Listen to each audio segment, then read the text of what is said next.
2023, ngayon ay ilang oras na lang, 2024 na, pero gusto kong sabihin sa inyo, please don't forget the promises of the Lord. Amen? Ang God ay tapat sa kanyang mga pangako. Natatandaan ko po mga kapatid, ako po ay kasi nag-born again po ako December 31, 1984 at napunta po ako rito sa Spain December 31 din, 2001. Ako po ay na New Year yun, nagpupuntukan, ako ay nakasakay sa aeroplano at pumunta po ako rito. At ang sabi ng Panginoon, go to Spain, pumunta sa Spain, at I will bless you, and I will bless you with the full measure of blessing. At di ko kinakalimutan ang pangako ng Diyos na ako'y nagpunta rito, hindi dahil gusto ko, kundi ginusto ng Lord, pinapunta niya ako. Kaya may purpose, may plano ang Diyos sa church. Amen? Amen! Amen!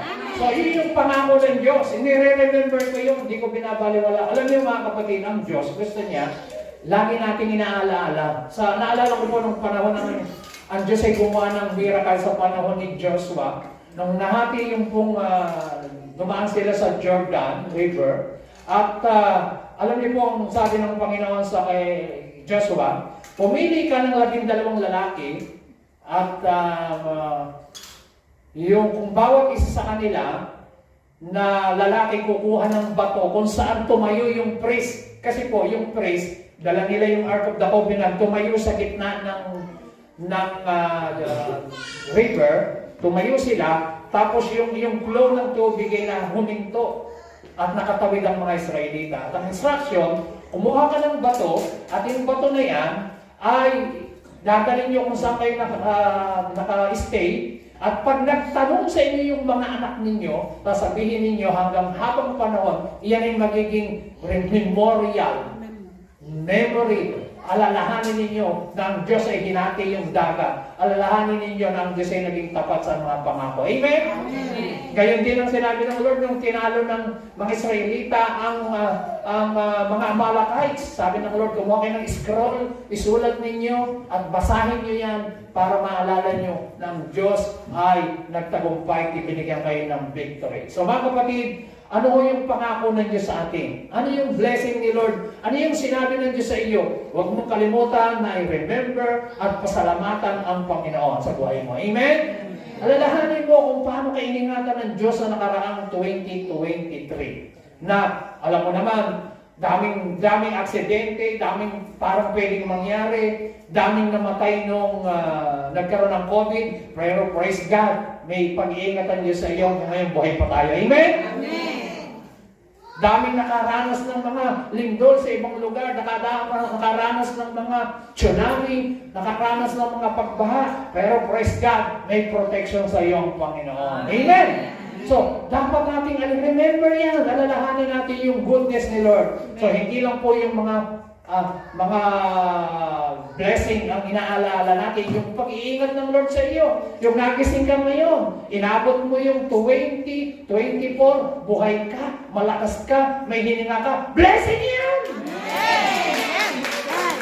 Maaaring hindi puro ng euro ang iyong bank account. Maaaring wala kang maraming pera, wala kang maraming ipon, wala kang maraming investment, pero yung lakas mo, yung strength mo, yung buhay mo, yan po ay napakalaking blessing na mula sa Panginoon. Diba? Sabi nga, health is wealth. Oh. Kaya kung healthy ka, mayaman ka. Sabi mo sa katabi mo, mayaman ka. Pag healthy ka. Amen? Mayroong provision ng Panginoon.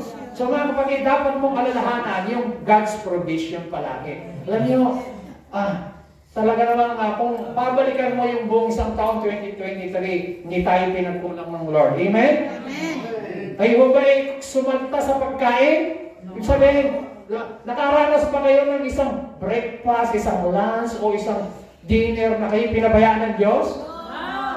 Nakaranas ba kayo na hindi kayo nakabayad ng electric bill at water bill? No. Nakaranas ba kayo na hindi kayo nakabayad ng mga upa sa bahay? No. Nakaranas ba kayo na nakakapagpadala pa kayo ng blessing sa Pilipinas? Yes. Nakakatulong pa kayo? Iyan po yung God's provision ng Panginoon.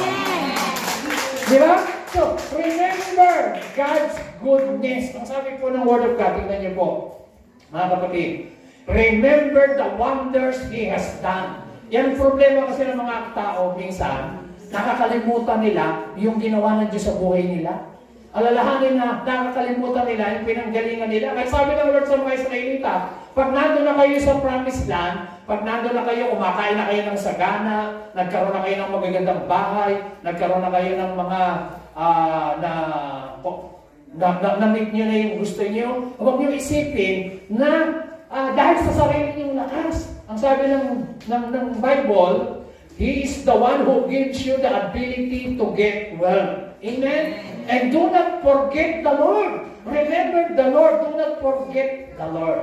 So kaya mga kapatid, number one, alalahanin po natin yung mga promises ng Panginoon sa atin. So kung ikaw ay may promises ang Lord sa iyo, may sinabi ang Diyos sa iyo, God is faithful. Diyos ay tapat, tutuparin lahat ng Panginoon niya. Sabi nga sa kay Joshua, wala ni isa mang pangako na hindi tinupad ng Diyos sa kay Joshua. Lahat tinupad ng Panginoon. So, ganun din ang sabihin ko sa iyo, lahat ng pangako ng Diyos sa Church on the Rock, sa bawat miyembro, bawat isa sa atin, tutuparin niya ng Panginoon. Amen! Palakpakan natin ang Lord. Pasalamatan natin yung protection ng Lord sa atin sa araw-araw.